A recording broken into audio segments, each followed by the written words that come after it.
जहां इनका दिमाग चल रहा है ना, वहां मैं प्रिंसिपल रह कर आ चुका। मैंने क्या कर रखा है वो तो मुझे ही पता है ना। ये तो मछली पकड़ते रह जाएंगे, और मोमिन मलिक जो है नैया पार लेके साफ जाएगा। इनको तो पता भी नहीं कि हमने क्या किया और हम किस किस मोड से ये काम किया और कैसे कर रहे हैं। इनका तो दिमाग भी नहीं पहुंच पाएगा वहां तक। ये तो समझे कुछ और, हो रहा कुछ और, हो जाएगा कुछ और। चिंता ना करो आप, सारे काम होंगे। कच्ची गोलियां नहीं खेल रखी हमने, क्योंकि इसको सलाह देने वाले लोग चाहते हैं ये फंसे और ये जेलों में ही रहे, ये जाए ना, इसलिए उसको उल्टा सजा दे, उल्टा उसको सलाह देते हैं। वो वैसे ही कर लेती है, वो उल्टा फंस जाती है। बच्चों के मुतालिक जो आपने कहा था कि बात करवाएं आप, ठीक है, और उसको भी मेरे ख्याल से 7 से 8 माह गुजर गए हैं। और आप क्या समझते हैं सर कि चले वो बाकी मामलात, वीजा आप छोड़ दें, होता है देर सवेर हो जाती है, फलां चीज होती है देर सवेर हो जाती है, लेकिन एक बाप के साथ बच्चों की बात, सर ये तो बहुत इंपॉर्टेंट। और इसके ऊपर मैं ये समझता हूं कि इसके ऊपर आप क्या कहना चाहेंगे? बस मेरे पास कुछ अल्फाज नहीं है जो मैं इस ये हमने 28/4 को, 28/4 ही है शायद 28/4 है मेरे, जहां तक मेरे याद है 28/4 को 2024 में हमने ये प्रॉपर केस कोर्ट में फाइल किया हुआ है, पूरी मुलाकात के लिए भी और वीडियो कॉन्फ्रेंसिंग से पहचान कराने के लिए भी। वो हमने ऑलरेडी किया हुआ है, जो कि चल रहा है, जिसपे पुलिस का जवाब आना बाकी है। अब तक कोई इस पे जवाब नहीं आया, तो वो चल रहा है, वो हो जाएगा, कोई दिक्कत नहीं है। और इतना भारत में ही आ जाएगा, रूबरू भी मिलवा देंगे। बात करने की क्या बात है, रूबरू मिलवाएंगे भाई।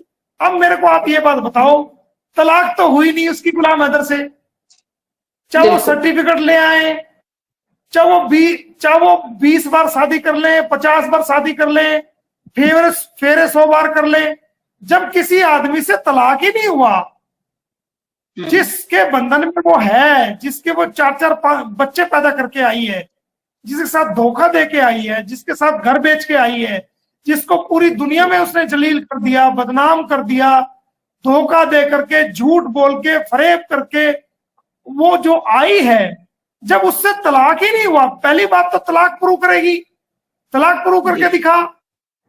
किसके सामने तलाक दिया, कहां दिया? भारत में तो 3 तलाक भी नहीं चलता। अगर ये कहेगी कि 3 तलाक है, वो तो भारत में मान्य नहीं है 3 तलाक, सुप्रीम कोर्ट का ऑर्डर आ गया। 3 तलाक अगर वन टाइम में कोई कहता है कि भाई तलाक दी जा रही है, कोई पति किसी पत्नी को तलाक दे 3 बार, तो वो तो भारत में भी मान्यता नहीं है उसकी कोई एडमिसिबिलिटी नहीं है, तो वो तो कानून हमारे यहाँ माना नहीं जाता। तो पहले तो तलाक प्रूव करेगी। और तलाक जब मुस्लिम कानून में जब तलाक हो जाता है, तो 4 महीने 10 दिन तक इद्दत में रहना पड़ता है। जो मेहर का पैसा होता है, जो गुलाम हैदर की और इसके बीच में जो मेहर तय हुई थी, वो मेहर का पैसा देना पड़ेगा। जो इद्दत का, जो 4 महीने 10 दिन तलाक होने के बाद उसको इद्दत पीरियड गुजारना पड़ेगा, तो वो इद्दत पीरियड का भी पैसा देना पड़ेगा। वो पति पे फर्ज होता है। तो तुमने तलाक कब हुई, तुम्हारी इद्दत कब हुई, तुमने इद्दत कहां की, किसने तुम्हारी इद्दत करवाई, इद्दत का सर्टिफिकेट कहां है, बताओ किसके सामने हुई तुम्हारी इद्दत? तो जब तक इद्दत नहीं होती और जो मेहर का पैसा नहीं दिया जाता, तो तलाक तो वैसे भी नहीं होती। तो पहले तो तलाक, बात सवाल ये नहीं है कि शादी किससे करी, किससे नहीं करी।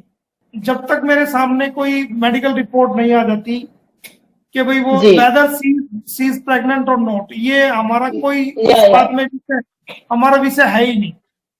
हमारा तो चाहे वो प्रेग्नेंट हो जाए या ना हो, वो हमारा कोई सवाल जवाब है नहीं जी। तो प्रेग्नेंट हो, बीमार हो, ठीक हो ना हो, वो हमारी कोई लड़ाई नहीं है। हमारी लड़ाई तो ये है जी, अगर कि उसको जेल करवाना, चाहे वो जेल में बच्चा पैदा करे चाहे बाहर करे, वो हमें उससे कुछ लेना देना नहीं। और अगर ऐसा होता है तो ये हमारा केस और मजबूत हो जाएगा, बच्चों का केस और मजबूत हो जाएगा, क्योंकि हम कोर्ट में इस बात को भी कह सकते हैं और इस बात को भी सरकार के सामने, और जो हमारी मजबूत पक्ष हो गया उसमें रख सकते हैं कि देखिए जनाब, ये बिना तलाक के आई, इलीगल आई, इसने जो है ना गलत तरीके से मैरिज की और गलत तरीके से इलीगल जो संतान पैदा की, क्योंकि हमने जो फैमिली कोर्ट में केस लगाया हुआ है उसके अंदर हमने ये लाइन लिखी हुई है कि अगर इस इलीगल कंपनी से जो सचिन मीना और सीमा के साथ जो इलीगल कंपनी का मतलब है जो गलत संगत में ये लोग रह रहे हैं, उससे कोई उस इलीगल जो संतान पैदा होती है तो वो जो है वो इलीगल समझी जाए, उससे हमारा कोई लेना देना नहीं। तो जो वो संतान पैदा होगी वो इलीगल ही पैदा होगी, उससे कुछ भी फर्क नहीं पड़ेगा, बल्कि ये बच्चे गुलाम हैदर को मिलने में और आसानी हो जाएगी कि अब तुम इलीगल कस्टडी से इलीगल तुम औलाद पैदा कर रहे हो, जो बायोलॉजिकल फादर है वो उसकी औलाद है वो उनको दिया जाए। तो ये हमारा और मजबूत पक्ष होगा। और ऐसा नहीं है, इसको नॉलेज ही नहीं है इसके भैया को, अगर नॉलेज होता तो इस तरह की गलत सलाह ना देता। अगर ये औलाद, इससे 4 बच्चों का जीवन पहले ही तलवार लटकी हुई थी, उनका जीवन अंधकार में किया हुआ है इन्होंने, जो 5वें बच्चे का जीवन तो इन 4 बच्चों से भी ज्यादा नरक बनने वाला है, क्योंकि ये जेल जाएगी। अगर वो जेल के अंदर पैदा होगा तो बड़ा हो गया वो अपराधी बनेगा, अगर जो जेल में पैदा हुआ तो। और अगर ये जेल की सजा भुगतने के बाद ये डिपोर्ट होगी तो वो बच्चा जो है ना, फिर वो क्या करेगा, वो बच्चा उससे अलग होगा, तो उसको डिपोर्ट होना पड़ेगा। तो इन्होंने उस बच्चे की जिंदगी को भी जो है, अगर ऐसा सच है, उस बच्चे की लाइफ को भी स्पॉइल, पैदा होने से पहले ही उसकी तकदीर जो है स्पॉइल कर दी है, उसके लिए गलत जो है वो फैसला लिया है। इसको अगर करना था तो पहले गुलाम हैदर से तलाक लेना था, उसके बच्चे देने थे, पैचअप करना था, उसके बाद कानूनी रूप से इसको शादी करनी थी, सरकार से परमिशन लेनी थी, और हम भी उसमें नो ऑब्जेक्शन कर देते, सारे केस वापस ले लेते, फिर इसको औलाद पैदा करनी थी, फिर इसके लिए दिक्कत नहीं थी। लेकिन ऐसा करके इसने अपने लिए बहुत बड़ी मुसीबत कर पाल ली है। जैसा लोग इसको मिसगाइड कर रहे हैं, ये मानती जा रही है, और ये उल्टा उतना फंसती जा रही है। सर एक और क्वेश्चन बहुत ज्यादा लोग पूछते भी हैं और इसके ऊपर डिस्कशन भी होती है कि बच्चों से पूछा जाएगा, बच्चों की मर्जी के हवाले से आप इसके ऊपर सर क्या जवाब देंगे? ये पूरे लोग, आप यकीन करें कि 100% लोग ये बात करते हैं और कि बच्चे तो जाने नहीं चाहते, तो इसके ऊपर आपका जो कानून है, ला क्या कहता है? 18 साल से कम उम्र के बच्चे जो हैं, क्या उनकी मर्जी मंशा मानी जाएगी? ये एक बड़ा इंपॉर्टेंट सवाल है सर। जहां उनका दिमाग, जिस बच्चों को तो पट्टी पढ़ा चुका है, वो बढ़िया तरह ट्रेंड कर चुका है बच्चों को, और बच्चों को क्या कह के ट्रेंड किया है कि बेटा अगर तुम ऐसा नहीं बोलोगे तो तुम्हारी माँ को ये हो जाएगा, वो हो जाएगा, तुम वहां जाओगे, तुम्हें पाकिस्तान में जाओगे तो तुम्हें मार दिया जाएगा, काट दिया जाएगा, तुम्हारी माँ को मार दिया जाएगा, तुम नहीं बचोगे। तो वो तो डरा धमका करके पट्टी पढ़ा रखी है, वो कोई दिक्कत नहीं। ये तो हमें भी बोल रहा था आप अब से 4 महीने पहले, सरिता याद है क्या बोल रहा था कि ये टेररिज्म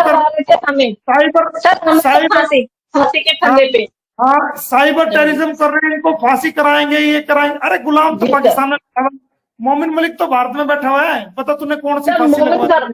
मोमिन सर को तो ये बोल रहे थे जब आप वहां गए कि भाई ये तो पैसे के बैग भरने के लिए गए हुए हैं नेपाल। हम लोगों को बोला जा रहा था कि इन लोगों को फंडिंग दी जा रही है सोशल मीडिया के थ्रू, तो ये तो हमारे भी बैंक अकाउंट चेक करवा रहे थे, क्यों नहीं करवाए अब तक? सर अभी यहाँ भी घूम रहे हैं, कौन सी जगह भी मेरे को ध्यान नहीं है, वहां से इनके जो है बच्चों के भी और इसके भी जो धर्म परिवर्तन के सर्टिफिकेट है वो लेने के लिए वो दूसरी जगह गए हुए हैं। अब आप ये बताइए कि जिसने धर्म परिवर्तन का सर्टिफिकेट दे गया वो देखना, उसकी भी आफत गले में गल जाएगी। सर मैं तो कह रही हूँ पहले वही जिसने पहले वाला सर्टिफिकेट ले रखा है। धर्म परिवर्तन का और पोस्को का मुकदमा जो है वो सेशन कोर्ट फरीदाबाद में चला हुआ है, 4-5 अन्य लोगों के नाम है। जो सर्टिफिकेट देगा उसको भी उसमें उसका नाम जरूर आएगा, उसमें दे के दिखाएगा सर्टिफिकेट। सर एक ने दे रखा है, पंडित ने। कोई भी मैरिज रजिस्ट्रार, कोई तहसीलदार, कोई एसडीएम, कोई डीएम, कोई आईएएस, कोई आईपीएस, या कोई तहसीलदार, कानगो या कमेटी, कोई भी शादी का सर्टिफिकेट जो सीमा हैदर का जिसने भी दिया वो देखना, जी। उसकी नौकरी खा जाऊंगा और वो जेल जाएगा। 420 का मुकदमा, 420, 467, 468, 471 आईपीसी का मुकदमा दर्ज कराऊंगा उसके खिलाफ।